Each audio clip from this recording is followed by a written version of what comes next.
Jackpot అంటే ఇదే. Truck driver కు 10 కోట్ల లాటరీ. పంజాబ్ కు చెందిన డ్రైవర్ హర్పిందర్ సింగ్ కు జాక్పాట్. కువైట్ లో ట్రక్ డ్రైవర్ గా పనిచేస్తున్న సింగ్ ఇటీవలే స్వగ్రామానికి వచ్చి 10 కోట్ల లాటరీ గెలిచిన వైనం. పంజాబ్ కు చెందిన ట్రక్ డ్రైవర్ జాక్పాట్ కొట్టాడు. Punjab state dear Lohri Makar Sankranti bumper 2025లో రూప్నగర్ జిల్లాకు చెందిన హర్పిందర్ సింగ్ 10 కోట్లు గెలుచుకున్నాడు. ఇప్పటి వరకు రాష్ట్రంలో అతిపెద్ద లాటరీ ప్రైజ్ మనీ ఇదే కావడం విశేషం. కాగా హర్పిందర్ సింగ్ కువైట్ లో ట్రక్ డ్రైవర్ గా పనిచేస్తున్నాడు. పంజాబ్ లోని రోవర్ జిల్లా బద్వా గ్రామానికి చెందిన అతడు ఇటీవల సెలవులపై స్వగ్రామానికి తిరిగొచ్చాడు. తన కుటుంబాన్ని కలవడానికి తన గ్రామానికి వచ్చిన హర్పిందర్ సింగ్ రోపర్ జిల్లా నూర్పూర్ బేడి పట్టణంలోని అశోక లాటరీ నుంచి 500 పెట్టి లాటరీ టికెట్ కొన్నాడు. అదే అతడిని విజేతగా నిలపడంతో పాటు రాత్రికి రాత్రే కోటీశ్వరుని చేసింది.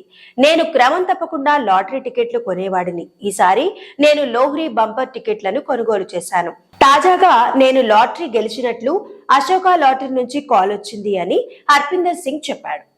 తాను కువైట్ వెళ్లేందుకు చాలా ఖర్చు పెట్టానని చెప్పాడు. దాంతో చాలా అప్పులయ్యానని వాటిని తీర్చాలని తెలిపాడు. జీవితంలో ఎన్నో కష్టాలు ఎదుర్కొన్నానని, చాలా కాలంగా ట్రక్కును నడుపుతున్నానని హర్పిందర్ పేర్కొన్నాడు. ఇక తాను గెలిచిన భారీ మొత్తంలో కొంత భాగాన్ని పేదలకు సహాయం చేయడానికి, మరికొంత భాగాన్ని తన కుటుంబం కోసం వెచ్చిస్తానని చెప్పుకొచ్చాడు. కాగా ప్రైజ్ మనీలో 30% అదనపు ఆదాయపు పన్నుగా మినహాయించబడుతుందని పంజాబ్ రాష్ట్ర లాటరీల విభాగం అధికారులు వెల్లడించారు.